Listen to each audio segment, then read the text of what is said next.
Jika ada seseorang membenci orang lain pasti ada sebab, betul tidak Bapak Ibu? Ya, betul. Apa sebabnya? Nah, bisa jadi ya, orang yang membenci dia cemburu dengan orang yang dibenci. Nah, ini kebanyakan ini. Ya. Orang yang membenci, kenapa dia benci? Bisa jadi yang pertama ada rasa cemburu. Ini awalnya nih. Ya, awalnya ada rasa cemburu dari orang yang membenci kepada orang yang dibenci. Nah, lama-lama ini meningkat jadi iri. Ya, kecemburuannya meningkat jadi iri. Iri ini masih tetap dalam hati. Iri dia melihat orang dapat rezeki, iri dia melihat orang dapat nikmat, iri melihat orang bahagia. Datang suami istri berselfie, dia menunjukkan kebahagiaan, iri dia. Ya.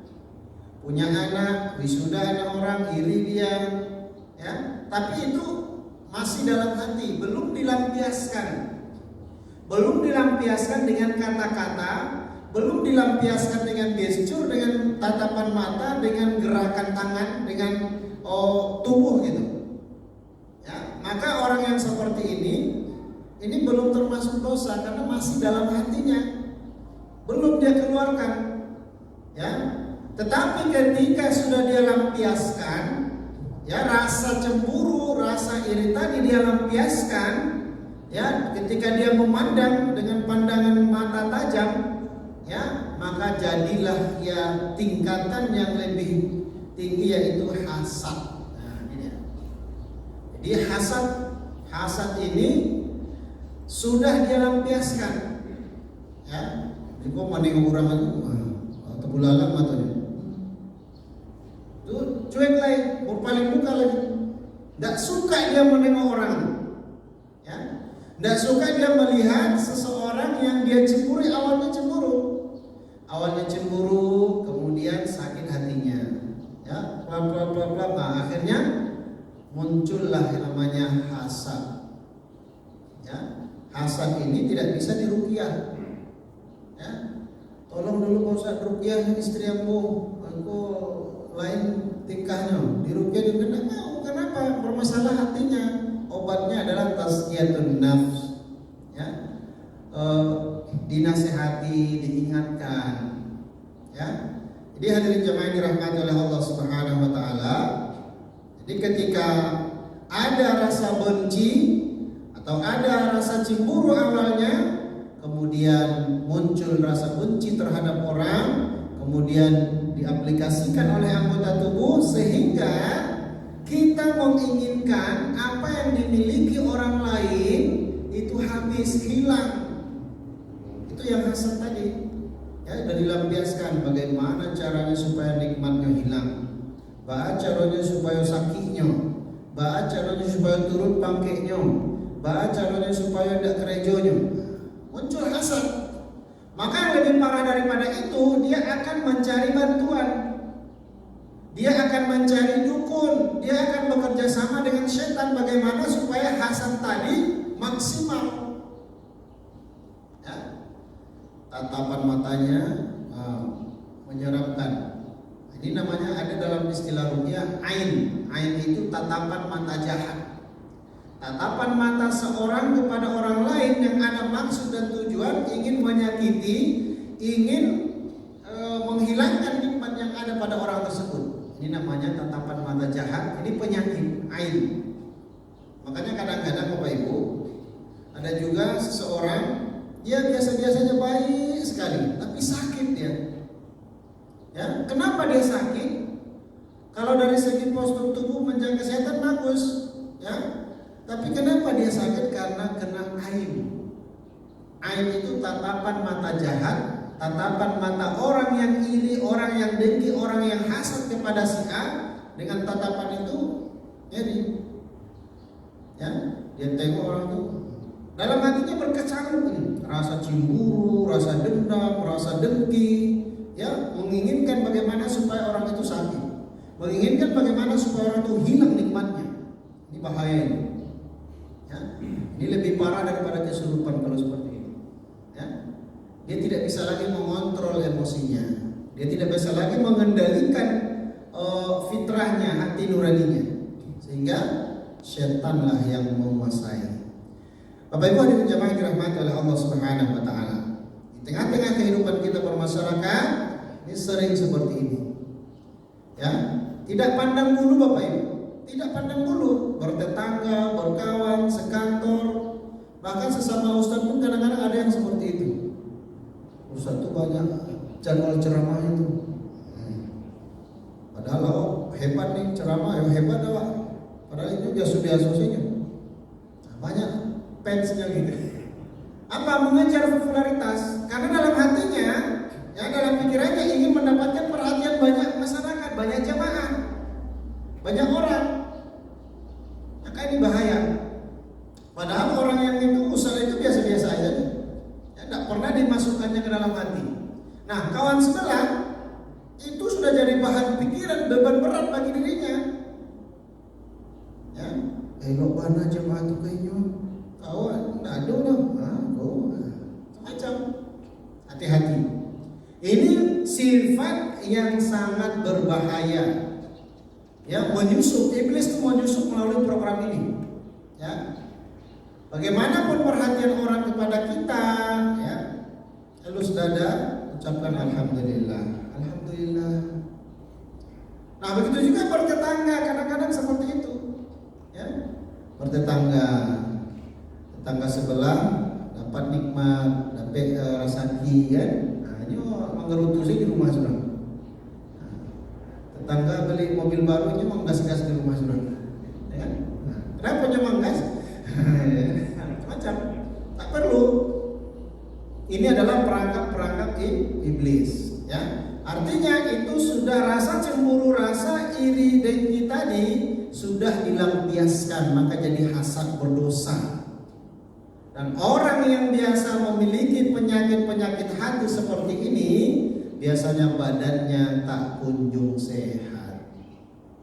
Banyak permasalahan di hatinya, banyak permasalahan di badannya. Yang sering pusing lah, yang jantungnya sering berdebar lah, tidak normal gitu kan. Asam lambungnya naik lah, sasak lah ngoknya, ya, macam-macam. Kenapa? Hati itu sudah tidak sehat. Kalau hati sudah tidak sehat, ini akan merembes kepada jasmani kita. Kenapa tidak? Pergi ke warung, nampak ibu tuh. Poin pengajian, ada ibu tuh. Videonya ngaji deh. Nggak tenang. Pergi ke pasar, jalan ke rumah, nampak lo nya. Jadi Bapak Ibu yang dirahmati oleh Allah, itu sifat yang sangat berbahaya. Nah, mulai detik ini, saat ini, elus dada kita ya Allah, ya, bersihkanlah hati hamba ya Allah, hilangkan rasa cemburu, hilangkan rasa benci, hilangkan rasa dendam, hilangkan hasad dalam diri hamba ya Allah. Doakan kepada Allah, ya. Terus seandainya umpamanya ada orang yang kita cemburui, ada orang yang kita benci selama ini, terus dada, doakan ya, doakan, ya, ya Allah, ampunilah dosanya ya Allah, tinggikanlah derajatnya ya Allah, ya, murahkan rezekinya ya Allah, doakan kebaikan untuk dia. Bisa tidak kira-kira Bapak Ibu? Insya Allah, ya. Inyo jahe kawat, inyo ndak suko kawat tapi awak doakan nyo. Ini luar biasanya. Nyo pilih kawat, awak meragi ke nyo. Nyo benci kawat, awak elok ke nyo. Nah, ini akhlak mulia, ya. Akhlak mulia yang sungguh luar biasa, ya. Maka orang-orang yang beriman, mereka dilarang saling membenci, saling hasad, dan saling memalingkan muka. Ketika saudara kita menengok kawan, balas dengan senyuman, kan indah, ya. Tabassumuka fi wajhi akhika sadaqah, ya. senyummu, wajah manismu terhadap saudaramu adalah sedekah. Kita tengok saudara kita tengok tetangga kita, senyum kita, senyum dia, ya. Ini pahala Bapak Ibu. Ucapkan salam, kemudian berjabat tangan, baca sholawat, gugur dosa-dosa Bapak Ibu, rontok dosa-dosa, ya. Tapi kalau misalnya kita bertemu saling berpaling muka, ditengoknya awak dengan senyum, berbunyi pula kan? Nah, ini hati-hati. Karena yang kita tadi berpaling muka, ini larangan semua. Ya. Seberapapun kita benci melihat orang lain, usahakan jangan double dosanya. Ya. Nah, ala benci awak, tidak guna mau menyapu, putui silaturahim. Nah, sudah tuh bahasanya buang mugolo. Ini bahaya. Jadi kita harus melatih hati kita, melatih hati, menata hati, bagaimana supaya sifat-sifat tadi, penyakit-penyakit tadi hilang, ya, punah, hancur, habis dari diri kita.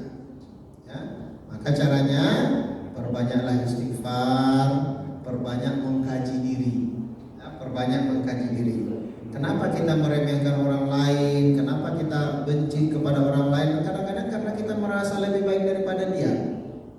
Ya Bapak Ibu, karena kita merasa lebih hebat daripada dia, karena kita merasa lebih daripada dia. Padahal itu hanya perasaan, yang sebenarnya enggak, ya? Nah, maka di situ dia. Ya silakan Pak, ada yang mau ditanya? Ya, bagaimana cara kita menghadapi orang yang begitu? Mana ada nih orang yang begitu? Begitu maksudnya yang jahat sama kita? Iya, betul. Jelas Bapak? Atau yang mungkin dia pakai kata, pakai suara kan? Ya. Tadi kita berbunyi kan? Dia pakai suara. Tidak pakai suara. Kita tahu nih orang ini nggak senang nih sama kita gitu kan? Ya, ada getarannya ya? Ada pakai suara kan?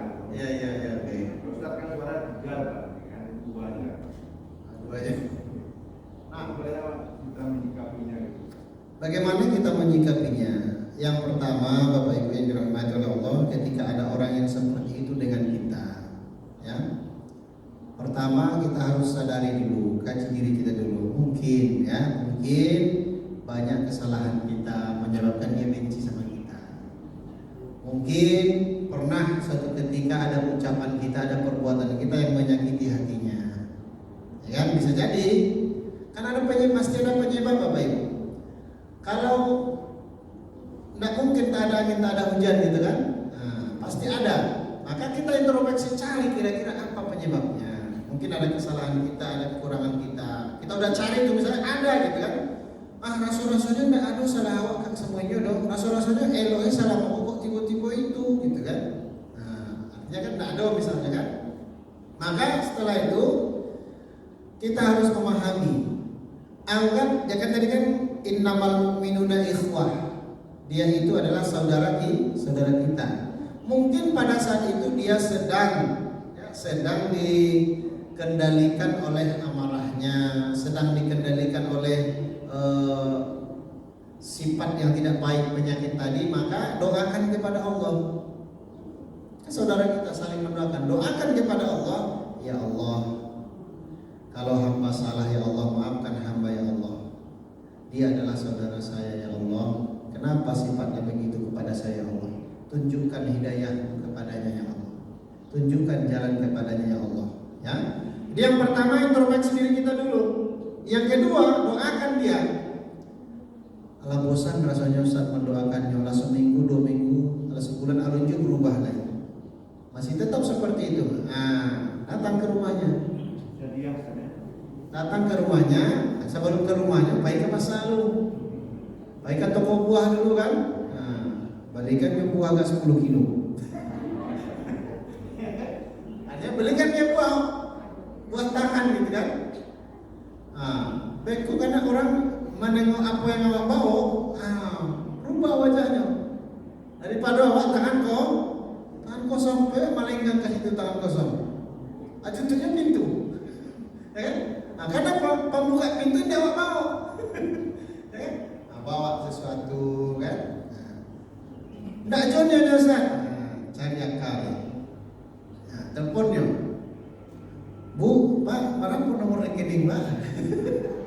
Apa tuh? Namanya gitu. Artinya apa? Berbagai macam cara kita lakukan, ya, berbagai macam cara. Doakan dia, kemudian berbuat baik kepada dia walaupun dia benci ke kita, tak mau menyapa kita, terus kita lakukan. Jangan sampai kita menyerah. Kadang-kadang kan kita lama, ya, sekali, 2 kali, 3 kali waktu coba tidak berhasil, itulah menyerah saya, ya, lantak dah situ. Anjuran salah, ada yang harus main meranda-randa kayaknya, siapa nanya, ya kan? Itu iblis tuh, ya. Sekali, 2 kali, 3 kali kita usahakan tak berhasil, biasanya kita menyerah. Inilah kelemahan manusia. Inilah kelemahan kita. Ya, beda dengan setan, beda dengan iblis. Dirayunya sekali tidak namo, 1000 kali namo marayu. Kita dicunggu sekali, 2 kali dirayu tidak namo, itu awak tinggal selesai. Antaklah situ. Ya, iblis, setan dirayu sekali tidak namo, rayu balik 2 kali tidak namo, 3 kali tidak namo, sampai beratus-ratus, 1000 kali mau dia. Apa salahnya kita mencontoh iblis, semangat perayuannya kan? Lagi itu doakan alun julai, lagi itu elo alun julai, lagi agi buah alun julai, lagi kasih amplop alun julai, lagi amplop dah isi. Itu apa berangnya? Ya? Nanti jadi iblis juga, atau? Hah? Nanti jadi iblis juga. Jadi apa? Kalau contoh iblis ke sana jadi. Nah, posisinya di mana? Merayu ke yang baik, gitu kan? Artinya semangat. Tanda kutip tadi Pak ya, jangan nanti disebarkan pula keluar kan? Tanda kutip, mana yang perlu dicontoh? Semangatnya ketika menggoda, ketika merayu, ketika ingin mencapai tujuan. Nah, itu dia. Tujuan kita ingin menaklukkan hatinya supaya elok hubungan kita. Sekali, 2 kali, 3 kali tidak kena mau awak tinggal selesai. Kalah iblis itu. Kalah sama dia. Berarti semangat iblis kan? Semangatnya. Bukan perangai yang mau kita contoh. Perubahan apa? Nah, itu dia. Jadi hadirin jamaah yang dirahmati oleh Allah Subhanahu wa taala, balik ke hadis tadi, ya. La tabaghadu, jangan saling membenci, wala tahasadu, jangan saling hasad, wala tadabaru, jangan saling berpaling muka. Wala taqatu, jangan saling memusuhi. Wa kunu ibadallahi ikhwana, kata Rasulullah. Jadilah kalian sebagai hamba-hamba Allah yang bersaudara. Bersaudara. Ya. Kalau sudah bersaudara, insya Allah ya, tidak akan terjadi hal-hal yang seperti ini. Ya. Kalau kita merasa dia itu saudara kita. Kalau seseorang membenci atau marah pada seseorang sampai orang yang dimarah tiba-tiba tadi meninggal dan tidak memaafkan, itu berdosa nggak? Udah jelas berdosa Pak. Akhirat urusannya lagi. Makanya misalnya ada si A memarahi si B, kemudian si B ini meninggal. Ya, marahnya itu otomatis. Kira-kira kalau kita dimarahi senang nggak Bapak Ibu? Senang nggak kita dimarahi? Sakit hati nggak? Ya, tidak senang. Maka ini akan menyebabkan dosa dalam diri kita. Ya. Orang yang kita marahi Bapak Ibu itu bekasnya lama hilang, sama seperti menancapkan paku. Ya, cabut paku itu hilang tak bekasnya? Tak hilang, susah menghilangkannya. Susah. Maka hati-hati. Maka kata Nabi SAW, la taghdab walakal jannah, jangan marah maka bagimu surga. Coba pemahaman terbalik dari hadis ini, la taghdab walakal jannah, jangan marah maka untukmu surga. Kalau marah untukmu, coba balikkan. Kalau kita tidak marah, surga jaminannya. Kalau marah, lawan marah apa? Tidak marah kan? Marah, tidak marah, la taghdab, jangan marah, maka surga. Berarti kalau marah berarti neraka, dibenci oleh Allah Subhanahu wa taala. Ya, hati-hati. Kalau dia kalau dia sudah meninggal dunia, ya banyak-banyaklah istighfar.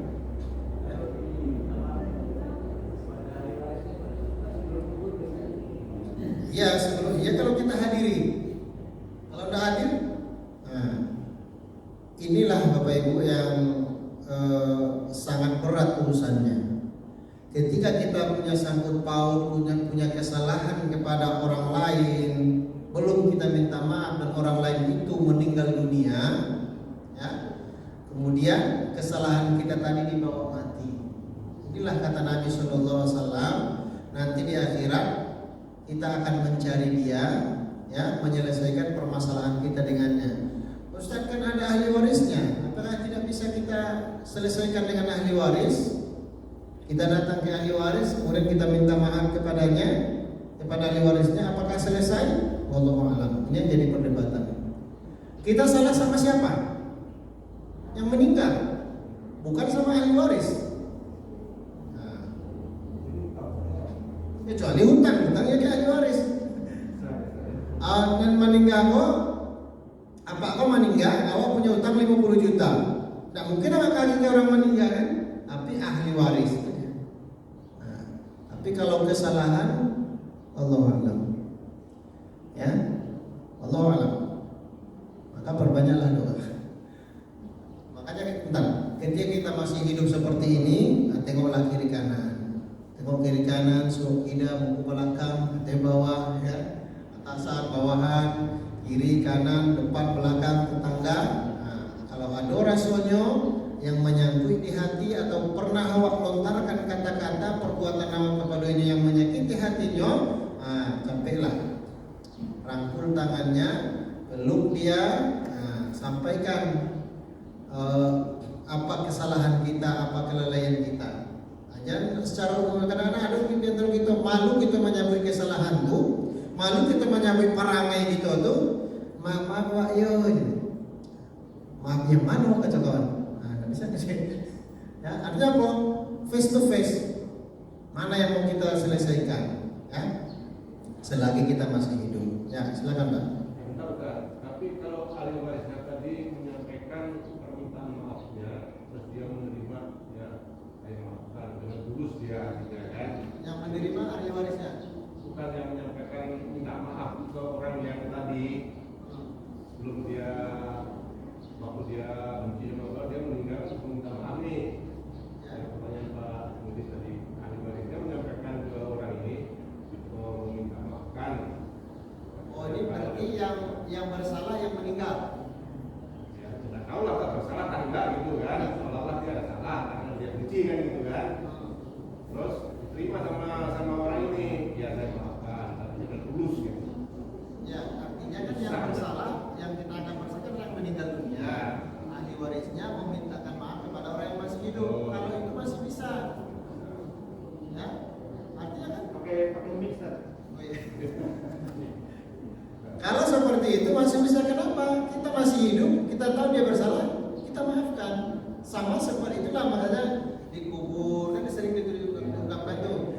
Ayo persaksikan semua apakah almarhum ini orang baik, katanya kan. Nah, artinya apa Bapak Ibu dirahmati oleh Allah? Ketika orang yang mengatakan baik tadi hadir dia di situ mengatakan jenazah ini baik, artinya itu dari hatinya. Dari hatinya mempersaksikan bahwasanya jenazah ini adalah orang baik. Dan umpamanya ada kesalahan jenazah ini kepada yang masih tadi dia katakan baik, ya, dia katakan ikhlas, dia katakan elok, berarti udah cukup sampai itu habis. Nah, orang yang tidak hadir itu gimana ceritanya? Maka inilah gunanya Bapak Ibu, salah satu tugas ahli waris, anak, istri atau suami yang ditinggalkan oleh yang meninggal, dia bersilaturahmi dengan kawan-kawannya, dengan kawan-kawan almarhum, dengan kawan-kawan yang meninggal ini. Umpamanya ada kesalahan, ada hutang piutang, sampaikan. Misalnya nih, kadang-kadang ada juga orang yang tahu bahwasanya keluarga kita meninggal, padahal itu dekat, gitu kan? Nah, datangi, wahai fulan, oh, udah dapat kabar? Belum. Kenapa? Oh, si orang tua kami sudah meninggal dunia kemarin. Minta tolong ambo kalau seandainya ada kesalahan ini selama hidup, ada sanggup paut jawab Pak, bisa diikhlaskan, direlakan. Minta tolong relakannya Pak ya. Tentu dia jawab. Apa katanya? Insya Allah ambo ikhlas. Memang pernah dulunya disakitinya ambo. Tarasawana dia mau sampai gini, tapi dia nyolapai ambo ikhlaskan. Ambo doakan mudah-mudahan ini selamat. Nah, selesai cerita di situ. Tapi kalau misalnya tidak namanya, ini payah. Kenapa dia tidak mau? Saudaranya sudah meninggal dunia, sudah berada di alam barzah, sementara keluarga ahli waris sudah mendatanginya, tapi dia masih mengeras. Ini perlu juga dipertanyakan. Kalau jaleh orang itu meninggal, tidak juga mau memaafkannya, masih karya jua tiawak kan, masih buang muka jua menengok ahli warisnya. Ini hati-hati. Bisa jadi risiko penyakit itu bersarang. Ya. Ada penyakit yang susah, ya, penyakit kare hati, kare amo, ya. Mungkin ini yang berbahaya. Ya. Berbahaya. Kare. Nah, maka ya kita sebagai ahli waris kita sampaikan sekali, dua kali, tiga kali kita sampaikan, toh masih juga tertutup pintu hatinya, doakan kepada Allah. Ya Allah, hamba sudah berusaha untuk menyampaikan permohonan maaf suami hamba, istri hamba, keluarga hamba kepadanya ya Allah. Cuman hatinya masih tertutup ya Allah. Engkaulah yang membolak-balikkan hati. Ya Allah, sabit qulubana ala dinik, tetapkanlah hatinya ya Allah. Bolakkan hatinya ya Allah. Ya kalau udah seperti itu, bisa kita lagi. Ya. Nah, ketika kita sudah berusaha, umpamanya di akhirat nanti Bapak Ibu ya, di akhirat nanti dituntut oleh si fulan tadi ya,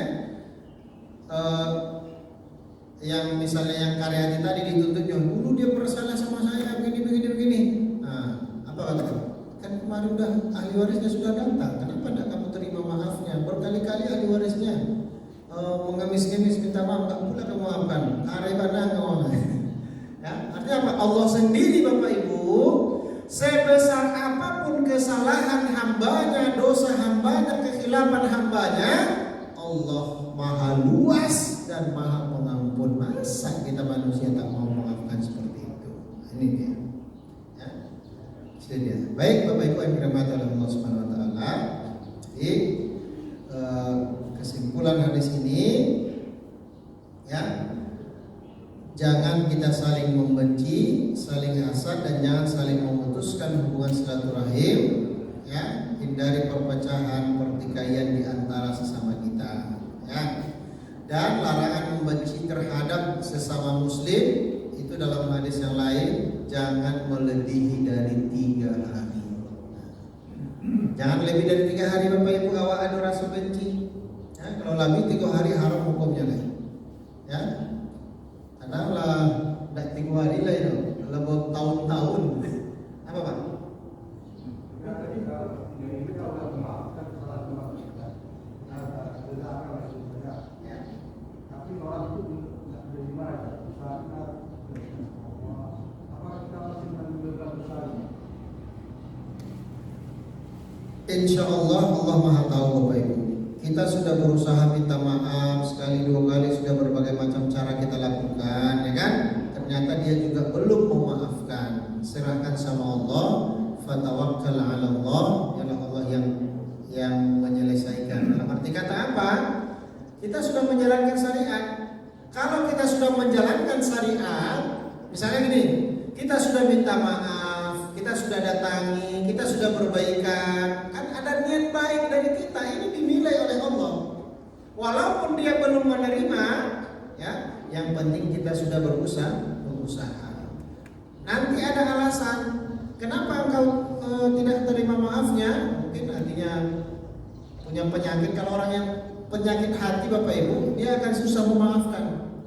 Tapi kalau orang yang hatinya sehat, ya, sebelum diminta dia sudah memaafkan. Nah, inilah yang perlu kita kaji diri tadi di sini tadi. Ya, kalau ada orang berbuat salah kepada kita, berat rasanya kesalahan itu, tapi ketika dia sebelum dia minta maaf, kita mau ikhlas mengkondisikan hati kita merelakan. Nah, ini luar biasa ini. Ya, memaafkan kesalahan orang lain walaupun dia tidak minta. Ya, maka kita yang ngaji ini, yang dengarkan tausiah, dengarkan pengajian, dengarkan ceramah, kikis yang seperti itu. Elus saudara kita, jangan sampai ada daftar nama yang masih nyangkut. Jangan sampai ada daftar nama yang masih benci kita sama dia.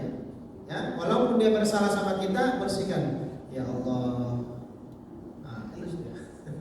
Ya, jadi seperti itu. Yang penting kita sudah jalankan syariat. Setelah itu kita tawakal kepada Allah. Atau belum juga diterimanya, Allah alam, serahkan kepada Allah. Baik, kita cukupkan Bapak Ibu yang dirahmati oleh Allah SWT. Semoga bermanfaat. Ibu-ibu ada yang mau bertanya? Nah, ibu-ibu, Bu, lagi paham Bu? Paham mana ya? Kalau ibu yakin loh. Insyaallah ya. Demikian. Assalamualaikum warahmatullahi wabarakatuh.